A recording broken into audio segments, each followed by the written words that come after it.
Welcome back, everyone. And thank you for sticking around to our final session today, which is actually the fourth law enforcement spotlight we had. Remember, the first one was the Irish DPA. The second was the Metropolitan Police of London. The third was the National Cybersecurity Center. And now, really, a very, very special guest is from the DOJ's National Security Division, the Assistant Attorney General, Mr. John Demers. Mr. Demers became Assistant Attorney General for National Security on February 22nd, 2018. He leads DOJ's efforts to combat national security-related cybercrime, terrorism, and espionage. Prior to rejoining the department, Mr. Demers was Vice President and Assistant General Counsel at Boeing. He also taught at Georgetown Law School from 2010 to 2017, and I personally know that because I taught there as well, and he has a dedicated and loyal fan club at the School of both U.S. and International Studies. To me, AAG Demers' job is one of the toughest in the world, and as I observed him over the years through cases, public statements, interviews, and the like, I can say for certain that despite these times in the U.S. of polarization and suspicion of law enforcement, AAG Demers sets himself apart as just an extraordinarily honorable professional and most of all, a truly trusted law enforcement leader who we are all so lucky to have standing guard for us, like many of his colleagues at DOJ. So we couldn't be more thrilled and honored to have you here, Mr. Demers, and you're in DC right now, is that correct? Okay. Yes, that's right. Yeah, I'm not leaving very often these days. Yeah, well, you missed one of the panels before where we had someone from San Francisco. It was 9:30 in San Francisco and 12:30 in Hong Kong. So we had a panel that lasted 2 days. It should be a little longer. So before we get, let me just introduce the moderator here, who is a truly extraordinary lawyer, David Lashway from Baker McKenzie. And he's one of the most experienced sort of globe-trotting cyber lawyers there is. He's global co-chair of the cybersecurity practice at Baker McKenzie, and he's managed incident responses all over the world, including in China, North Korea, and Libya. And he's another IR lawyer that is far more than the traditional breach coach. He also leads the inevitable breach-related litigation, the remediation. He'll negotiate your ransomware payment. He's got more than lots of ransomware cases going right now. He'll work on any of the regulatory and criminal matters. And if a company blames its vendors for the breach or the vendors blame it, David can represent them too. He was also lead counsel to the cyber investigation firm working the hack of the 2016 U.S. presidential election. The bottom line, if there's a major data security incident that spans across the planet and it's incredibly complex, David Lashway will likely be in the middle of it all, playing a very high-level game of what he would call incident response arbitrage. He's at his office right now in D.C., and we welcome David, and we're really looking forward to this extraordinary event to end our conference, which is an interview with Assistant Attorney General Demers. So thank you both, and I'll sit back and leave the room and listen. Great, thank you. Yeah, and thank you for that kind introduction. And John, first, let me thank you as well for taking the time to speak with everyone gathered today. It's been a very thorough and robust discussion throughout the day on a variety of different aspects relating to the complexities of incident response in the cyberspace. We've had a really great turnout. The discussion has been a good one and a thorough one. We've had lawyers who deal with this every day, vendors who are involved in managing the technical aspects of this, attribution discussions relating to things as straightforward as ransomware all the way through to espionage activities. We've talked a lot about nation states and some national security issues. And we talked a little bit about the differences in policies and approaches that we're having here in the United States versus our friends in the UK, throughout Europe more generally, other Western allied countries, and then around the world, and where also conflict exists. You know, our recent counterterrorism and counterintelligence policy here in the US that was issued back in the spring includes a large section, finally, I think in the view of many of us, talking about countering foreign intelligence operations and dealing with cyber and technical operations.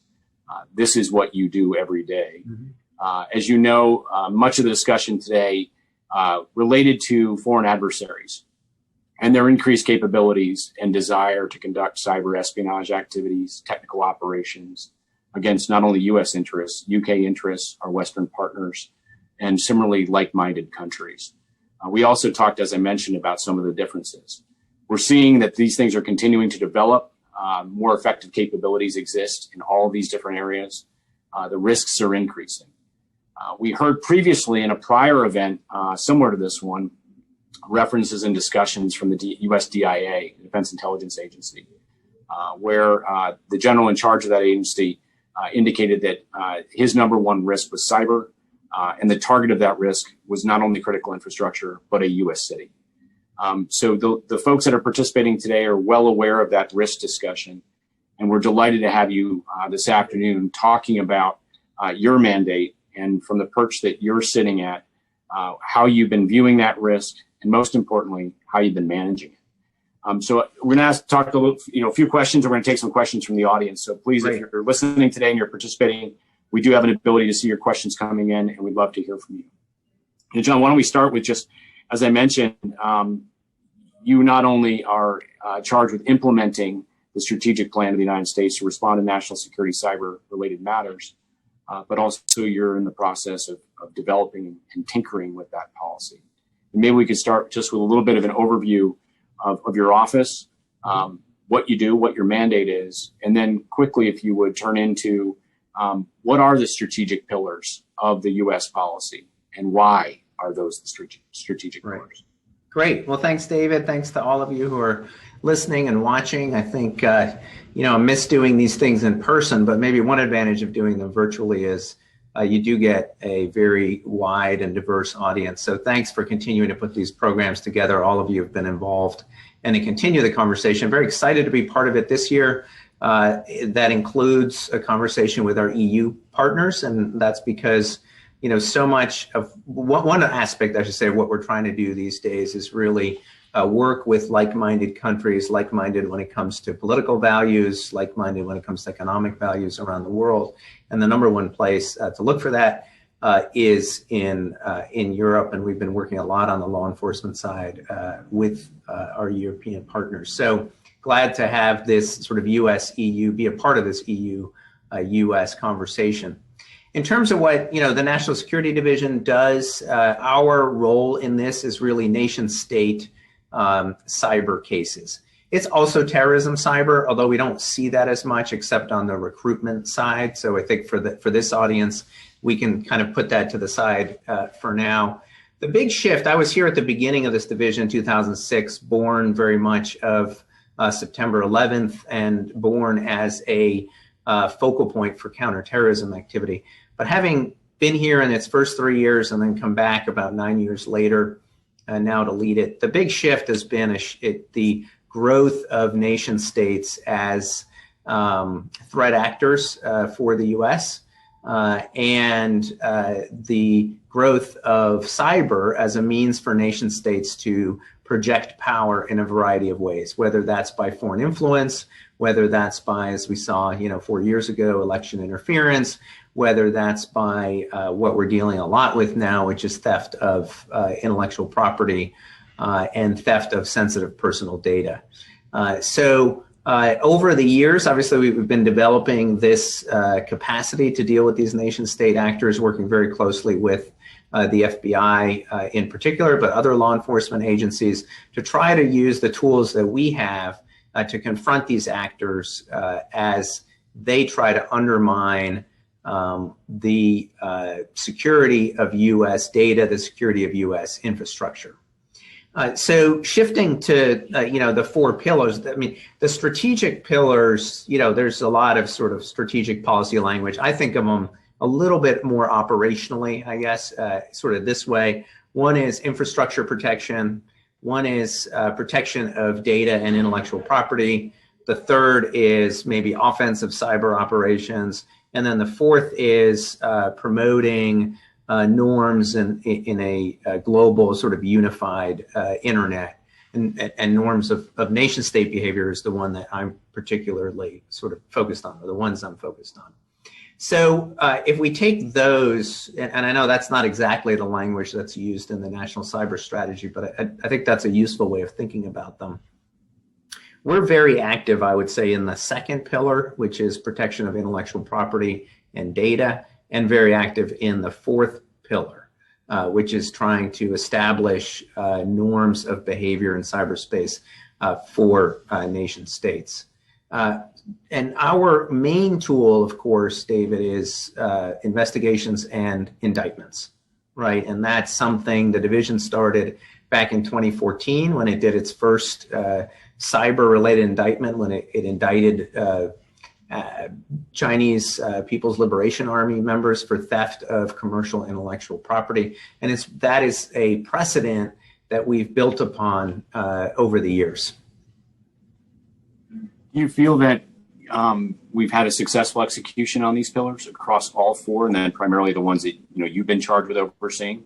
Yeah, I mean, look, these successful execution, these are something we're just going to have to keep working on and working on and working on, right? I mean, the use of cyber means to effectuate a nation state's foreign policy is never going to go away, right? And so it's something that we're going to have to continue to work on, to get better on, to stay one step ahead of the folks who are on the other side of this, and to try to create those legal norms, knowing, however, that even when you have legal norms, people will be breaking legal norms, right? I mean, just to put it bluntly, we've had a norm against murder since Cain and Abel, and we're still dealing with murder cases over here. So this is just going to be an ongoing issue for all of us.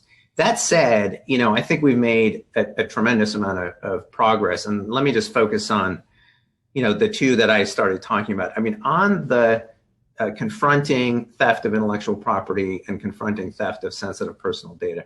This is where we have focused our use of indictments.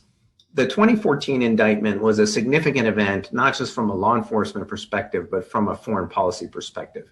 You don't indict members of another nation's military and not have it be a foreign policy issue as well as a law enforcement one.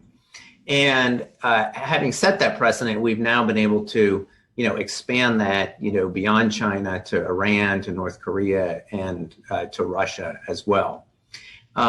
Most of our cases have involved theft of intellectual property by these nation states. The Chinese are by far the most proficient at it, the most determined, and they throw the most resources at it. They're using, at this point, both their intelligence services through the Ministry of State Security, and they continue to use their military cyber capabilities to do that. And in addition, what we've seen, and in the last couple of Chinese cyber intrusion cases that we've charged, is China providing a safe haven for individuals who are basically criminals, who do criminal hacking for their own personal profit, but who are given this safe haven as long as they're also willing to hack on behalf of the Chinese government. And so we see individuals who, on the one hand, will be hacking, in the most recent indictment, video games in order to make money off them, but at the same time are hacking, universities and students in Hong Kong, in Taiwan, et cetera. Obviously not places where you're going to make a lot of money. They have a different motivation when they do that.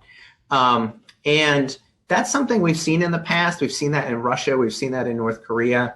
And we've seen that in Iran. It's something we've known about from an intelligence perspective in China for some time. But these are the first cases I think we've been able to say that publicly in an unclassified way. It's a disappointing development, because to have a country with the economic power of China allow criminal activity in cyberspace in exchange for, the quid pro quo there of getting these criminals working for them is not a good sign of progress for the rule of law in cyberspace. But the point of the indictments is twofold. The first, of course, it's our traditional law enforcement. We want to arrest people, and in the latest set of Chinese indictments, we were able to arrest two Malaysians from Malaysia, and they're in extradition proceedings there. We hope one day to have a trial there. But even in those cases where we can't immediately capture the defendants, the point is to tell the story of what's happening in an unclassified manner that I think, at least when it comes to the way the U.S. government speaks, is uniquely credible. Because in our indictments, what we're really saying is, everything I'm saying in this indictment, I am ready and would be pleased to prove beyond a reasonable doubt in court using only unclassified admissible evidence. So this isn't a trust me thing. I could prove each of those allegations, and I would hope to be able to prove all of them if we could get the defendants. So they're a way of showing that we can do attribution. They're a way of calling out these nation states for their misbehavior.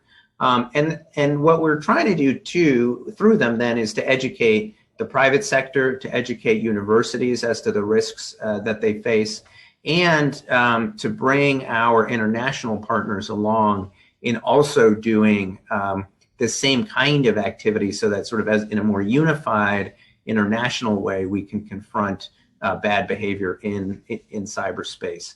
So that's our goal there. And I think, look, what's improved there, I think cooperation with the private sector. I'd still love to see more of it. So for all of those of you in the room, I know this isn't an easy decision to make with your clients about when you're going to come to the government to report a breach.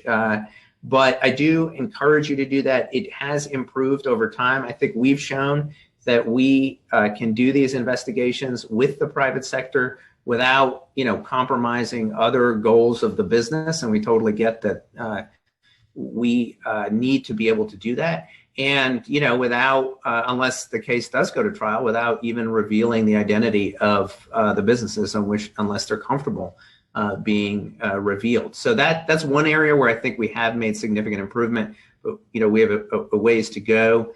And that covers both the sensitive sort of data protection part and also the IP theft part of things. And then in terms of the fourth strategic pillar, which is sort of the American influence abroad, open, reliable, sort of rule of law in cyberspace, our work, I think, with international partners, including in Europe, has been, I think, very helpful in advancing those goals. We saw Germany, for instance, charged for the first time earlier this year a Russian a cyber intrusion into its parliament. That's fantastic. That has not been traditionally a use of the way that Europeans have used prosecutions, but that's really good. We've seen the Australians call out the Chinese for their intrusions in a way that in the past I think nation states were very leery about doing. And getting nation states over that hump of, it's okay to call out these other nation states that aren't behaving correctly in cyberspace is really one thing we're trying to do. We've long had very strong law enforcement cooperation with these other countries. They, clearly everybody recognizes, a group of hackers, whether they're Russian or Chinese, they're not just targeting, one country or one country's companies. They're doing their business around the world. And so our cases, will charge a group, but that group will be involved in hacks in 10s, 20s, 30s, even 100 different countries and the companies of those countries. So we've long had very good cooperation on the law enforcement side. What we've been trying to do is get folks to join us in calling these countries out. So sometimes that's supporting our indictments, and recently we've had, I think, good success in having countries issue statements at the same time that we issue our indictments. But over time, it's also, I hope, to really get some of these other countries to take the lead in charging these cases. And then, I hope we can just make the world smaller for those who would do this, what I consider sort of nation state criminal activity. And some of that works. One of the criticisms in this space, David, as you know, is, well, look, are these PLA guys really deterred by, U.S. charges? Are the intelligence folks really deterred by U.S. charges? And the answer is, maybe, maybe not for those guys. But I'll tell you who is deterred, and those are the contractors, right? Those are the folks who maybe today they're, hacking on behalf of Iran, but they, one day might want to go get a legitimate job with a legitimate company in Europe or elsewhere. Those individuals we do see are deterred by our charges because, once you have those charges, you can't travel as much. Those opportunities, as I said, the world gets smaller. So we're going to keep on this path. And, I'm happy to see the progress in Europe and other places as sort of work on these together. But I'd like to see more of that. How agile are those pillars? I know we focused on the 2 of the 4. Yeah. But across all 4, one of the things we heard throughout the day today, whether it was from NCSC or others, particularly, government representatives from the various governments that participated, including the incident response lawyers, in the context of dealing with the complexity and multifaceted nature of incident response, is that agility matters. Right. When you're developing a long-term strategy like the one that you've developed and that you're implementing expeditiously, some of these are long games, right. The ones you described in terms of the prosecutions. And that common question, in fact, we've received a number of questions from participants already about, is name and shaming working? Are we seeing deterrence being effective? And you've addressed that. That's certainly a long game. Right. How agile is the strategy? How efficacious can we be with our agility to ensure that you have the ability to functionally change certain actions or activities in order to address evolving types of risks? Yeah. Look, I think, the strategy is as agile as the players, right? And the folks who are effectuating it, the various agencies that are doing that.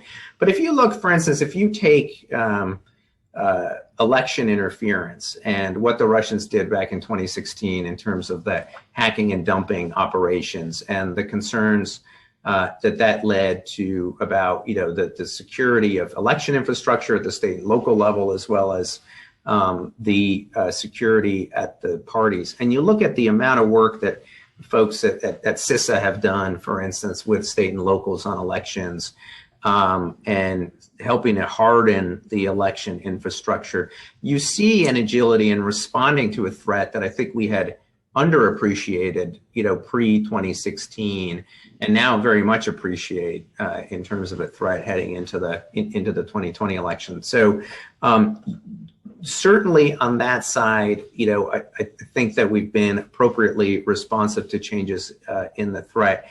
If you look, for instance, without being able to go too far into it, but it has been confirmed, even in that context, the offensive cyber operations that we've done in order to limit the adversary's ability, Russia's ability to interfere, has been a significant change in approach in that regard. And so I think that, yes, I mean, the strategy, as I said, is broad enough for all of that. But it is a long game, like you said, David, and it is about responding to changes in behavior. A lot of it is just look at the really granular sort of tactical level. It's about responding to changes in tactics on the other side. What malware is being used, how are those nation states using the cyber infrastructure to effectuate their hacks. And that's very much, that's certainly an issue for the private sector as much as anyone else, the private cybersecurity industry. How do you continue to adapt your products as these nation states continue to adapt their tactics? And again, that's why I say this is just an issue we're going to be dealing with, in perpetuity. But our job is to make the adversary's job harder and harder, right? And to limit their opportunities in this space. What do you see the role in developing that strategy, including for the great example that you gave in terms of the election security issues in our partner nations, UK, Western Europe, and other partner nations around the world, some of whom are participating today? What's their role, and what's that consultative process look like for you as you're developing agile approaches to addressing this? You can use election security as a good example. Obviously, as you rightfully pointed out, we were not alone in being the target, our election system here in the United States, of various forms of nefarious activity by foreign nation states in all of its different hybrid type approaches. Right. So, so staying on that topic, and look, we're not alone in being the target. In fact, we have a lot to learn from countries that have been the target of foreign influence and election interference, more so than we have countries in Europe. Australia, for instance, which has been the subject of a lot of foreign influence activity on the part of China, right? So these are conversations that we're having on a regular basis with my counterparts, other folks' counterparts in countries that, when I say like-minded, I really mean share the same liberal democratic values, right, that we're trying to defend against countries that don't share those values. And so there's a lot we can learn. For example, if you look at what the Bureau has done in terms of the relationship with social media companies to try to stay ahead of the Russians, Iranians, other folks' use of social media to increase divisiveness, as if we needed help here, or target various individuals and various issues. And we have to adapt to each other's systems. So the Europeans, for instance, have taken a more of a regulatory approach when it comes to social media, more of a you must do this within this amount of time or else this will be the consequence. For us, we have to be very mindful, obviously, of our First Amendment values and not sort of making social media companies the agents of the U.S. government. And they're, of course, going to jealously guard their independence from us. But we've been able, the Bureau has really been able to work with those social media companies in order to get them to take action. At the end of the day, they're taking their own actions on terms of use basis to take down a lot of the infrastructure that these foreign adversaries are using to try to target our political system. Now, that's something that we're both sort of, talking to the Europeans about what we're doing, but also learning from the Europeans about how they're managing those same issues, because they're seeing, the same thing over there. And in some ways, some of those countries have been seeing this for longer than we've been seeing it. And so that's something I think that's very helpful to us as we talk about how we're going to implement this strategy. We're also, as I mentioned, sort of for sure on the prosecutorial side and the law enforcement side, trying to bring Europe closer to us in terms of sort of the public calling countries out on this. So there's I think a lot of room for us who are coming at this from the same perspective, because we share those same political values, to have these discussions and to learn from one another about what we're doing. And that's not just in cyberspace. That's something we're doing in other areas when it comes to foreign influence and election. Is that requiring a lot of bilateral work on your part, multilateral work? How is that split?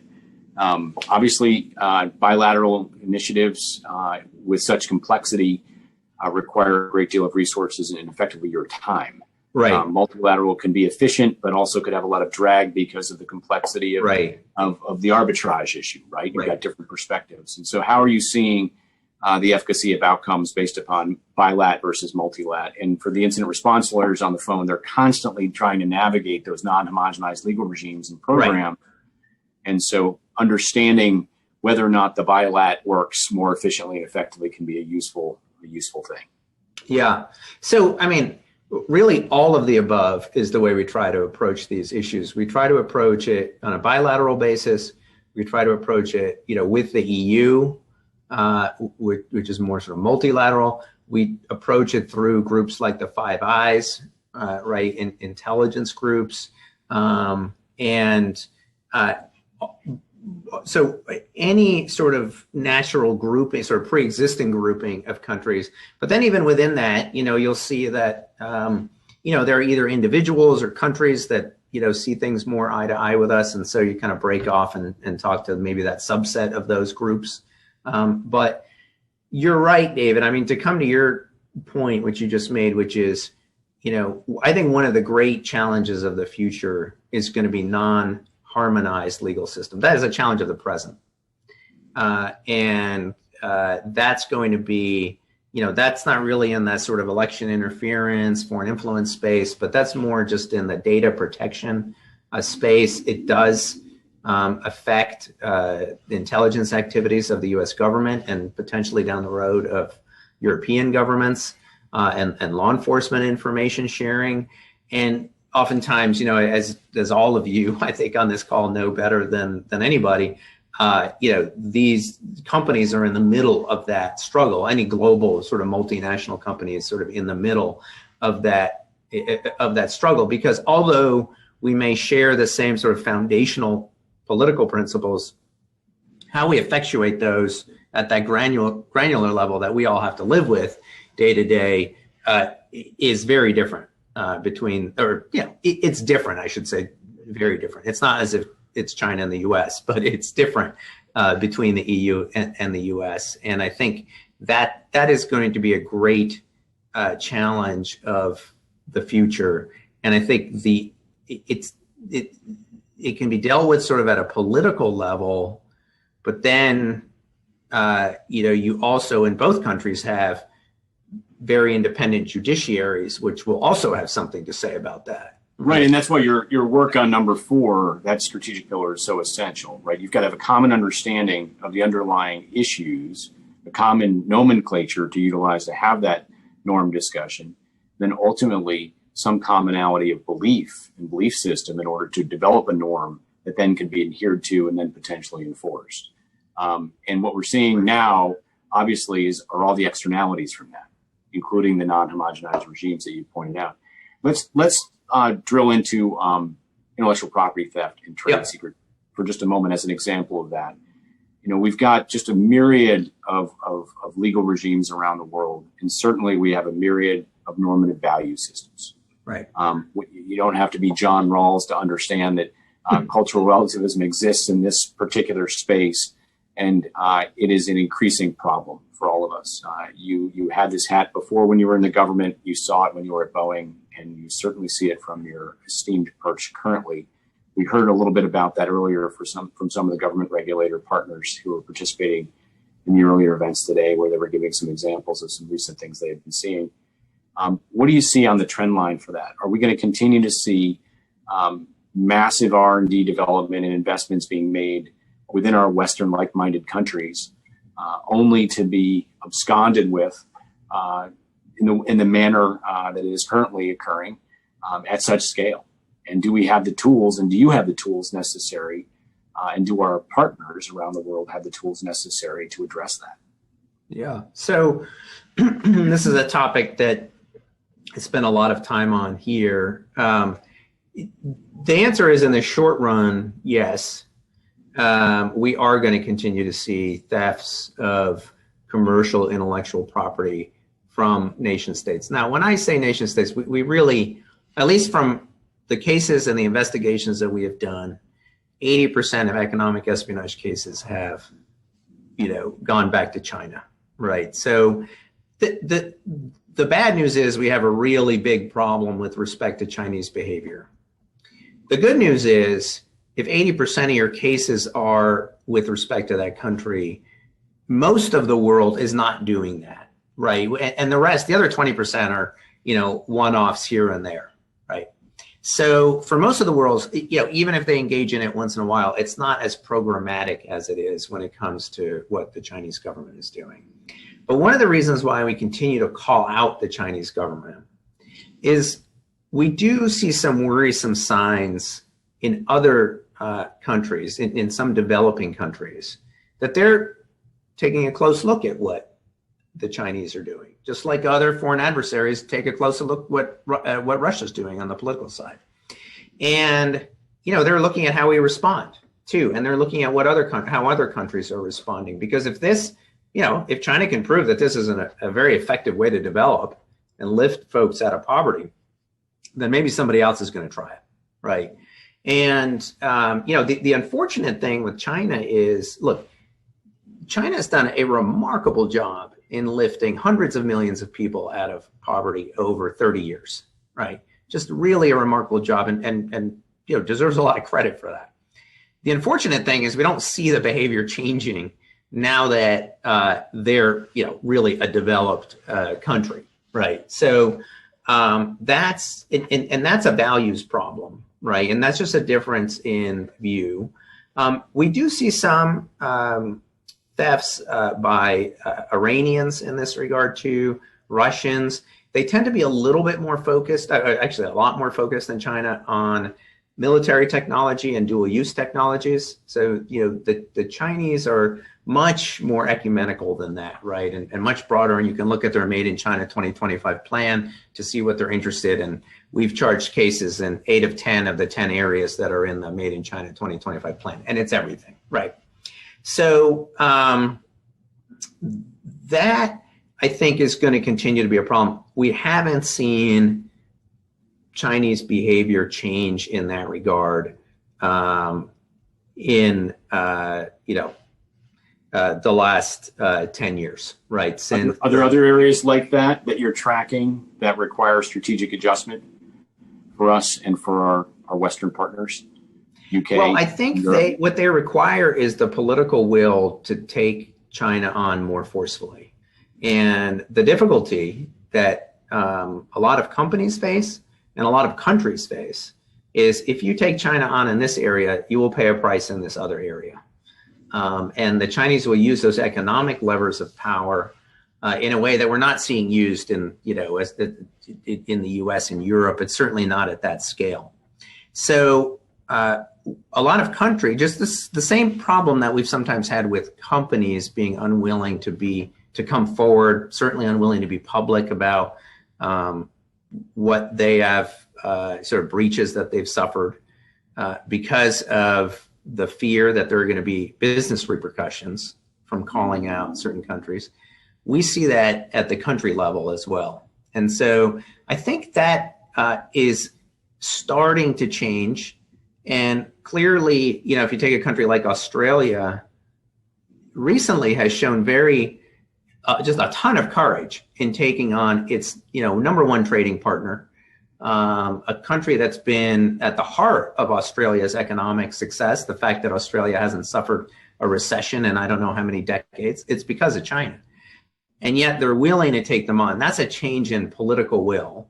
It's not that they've become less sort of, wrapped up with China economically. It's that they've made a different calculus. You're starting, I think, to see the inklings of that in Europe. You saw the inklings of that in the UK's decision on Huawei and its change of decision on Huawei. So that's ultimately what it's going to take because, look, China could pick us off separately as countries and take us on separately. But if we were unified, as a unified bloc, I think China needs, the US, Europe, and other sort of similar countries around the world like Australia more than those countries need China. But individually, businesses are very much beholden to it, and countries even can be beholden to it. So I think our, progress here with other countries is just so critical. And the root, I think, of our being able to work together is going to be our shared political and economic values. So when you say there's sort of a myriad of views in this space, there's not as many as that, David. I mean, I don't see the UK sponsoring, Rolls-Royce to steal from GE, right? So there are a lot of shared values here too. But, we're going to need to confront those countries that are, don't share them. How about on the tactical level? Are these tactics scaling? Are they sufficient to deal with the issue? And last question, because I know you've got to go in a moment here. Authorities. Do you have the authorities? Do our Western partners have the authorities? Are you seeing a difference in the authorities across the spectrum with our Western partners and other allied nations in that capacity building question? On your strategic pillar number 4. Or do we need to do a lot more work there as lawyers in this space? You've got a lot of these lawyers on the phone from around the world. Right. Do we need to do capacity building to make sure that they've got legitimate legal regimes in their domestic jurisdictions to enhance the ability to affect outcomes here? What are your thoughts on that? I think, what we're seeing over time, not just on the cyberspace, but more broadly kind of in these areas of foreign influence, protecting data. I mean, we are seeing development in these authorities. When it comes to foreign influence, for instance, the Australians revamped their entire sort of set of authorities. The UK is thinking of doing the same thing. And other European countries, have thought about it or have done it as well.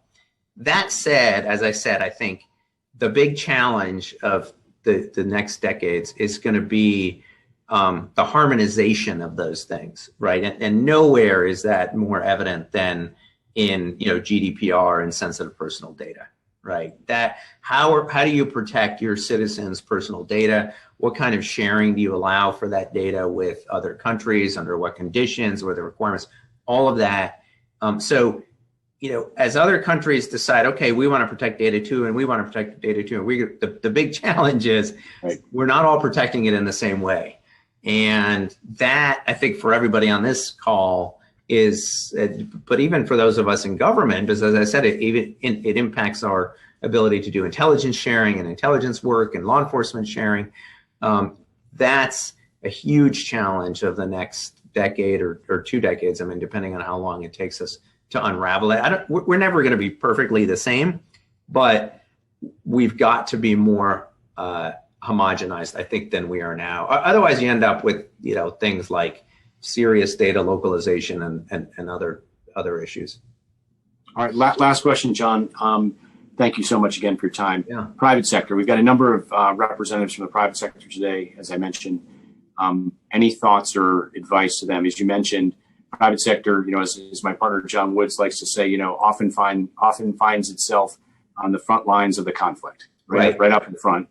And you've been dealing with that in your many years of dealing with cyber-related issues. And that difficult dance, whether it's in the information sharing category, sort of the easiest of all the conflicts that we have to deal with, all the way through to the much more complex. Any thoughts or advice to the private sector? I mean, for the private sector, I guess a plea to continue to work with us and to continue to bring, breaches to our attention. I do think we can provide a lot of value when it comes to, our other sources of knowledge of who may be doing this. Be very careful. It may look like something criminal, but it may turn out to be nation state. It's very hard for the private sector by itself sometimes to make those distinctions. Not impossible. There's a lot of great cybersecurity firms out there. The one thing they don't have is sort of the positive foreign intelligence piece, which the U.S. government can bring and say, hey, from these totally other sources, I can tell you, who did that because I hear them talking about it, right? So I think there's a lot we can bring to the table despite the excellent resources, in the private sector. The other piece is, we've been focused on cyber, but when it comes to data protection and when it comes to intellectual property protection, just be very careful of the insider threat. Most of the cases that we charge involve insiders. Sometimes even the cyber intrusions are sort of human-enabled cyber intrusions, right? You get an insider, he's the one who implants malware on the system, and then the intrusion comes from abroad and takes the data. Make sure within companies that insider issues are not dealt with just as HR issues, that there's a sensitivity that this might not be just a disgruntled employee. This might be a lot bigger than that. That the insider threat folks and the people responsible for that are seamlessly coordinating with the cybersecurity folks. These are not two different worlds. These are the same worlds, and they're coming together there. So be very wary, even as you keep your focus on the cyber side, be very wary of the insider threat and how that contributes to all of this. So I think with those two thoughts, I'd kind of leave it at that. But I really appreciate, David, you're having me on here and the invitation and the chance to just share my thoughts with all of you. Well, thank you very much again, John. I think it's been just an incredibly important conversation. The work you're doing, you obviously, it's evident every time all of us listen to you, have had just a unique experience, and you sit in a unique perch and offer just incredibly valuable insights and advice to those of us in the space. And we'll continue to watch with interest everything you're doing. And on that insider issue, obviously, you're charging just a week ago of the NYPD officer. Yeah. This is a New York Police Department law enforcement official here in the United States that you have charged with insider activity on behalf of a foreign nation state. These are complex, fascinating issues that you're dealing with on a daily basis. And as was said during the introduction, we're all very fortunate that we've got somebody with your judgment and caliber and capabilities in that role. So thank you again for your time today. Thanks. We'll let you get back to work. All right. Great. Yeah, I really appreciate it. Thank you very much. Thank you. David, thank you so much for leading that discussion. And AAG Demers, thank you again for joining us. Really honored and appreciative to have you with us. Again, actually, you were our 2019 keynote speaker as well. But your participation makes this a really special day, and we really appreciate it. Thank you. Great. Well, thanks very much. Thanks, Bruce. Thank you. David and John, John Stark and I are just going to wrap up here now. Right. Thank you. Thank you. John, welcome back. Thanks. All right. So, John, thanks for being the master of ceremonies today. I think you were born to that job, and particularly with the introductions. But of course, thanks for being a great partner on today's event, and thank you to everybody from Kroll for being our lead sponsor today, and from Baker McKenzie, David Lashway, our most recent panelist, our lead law firm sponsor. Other corporate sponsors like Ankara, CrowdStrike, Crypsis, Start Verbinnen, and John Reed Consulting. Thank you for your sponsorship and your participation. You made today's event that much better by your involvement. Thank you. Hey, Bruce, I want to thank you for doing a great job today, for getting up at very early in the morning and sitting there all day. But not just for that. I mean, it's a huge amount of work to put this kind of thing together, to make sure it goes off without a glitch, which it went off. So that's something extraordinary to be proud of. And these conferences are great, the way you've turned it around from a live event to a virtual event seamlessly. It's just great. I think everybody loves it. And, you know, the substance today was really probably the best ever. And we've had some tremendous conferences. But maybe for me, because I just don't know as much about how to do a data breach response in Europe, and learned quite a lot. So just fantastic work from you, and to keep us all going is a very, very difficult. So well, it's very kind of you to say, John. I really appreciate that. And you know, finally, thank you to everybody who joined us today from around the world, you know, from time zones everywhere. We really appreciate it, and we hope you'll see us at a future event. That's all for today, John. Thank you, and we'll see you all again soon. All right. So long, everybody. Bye-bye now.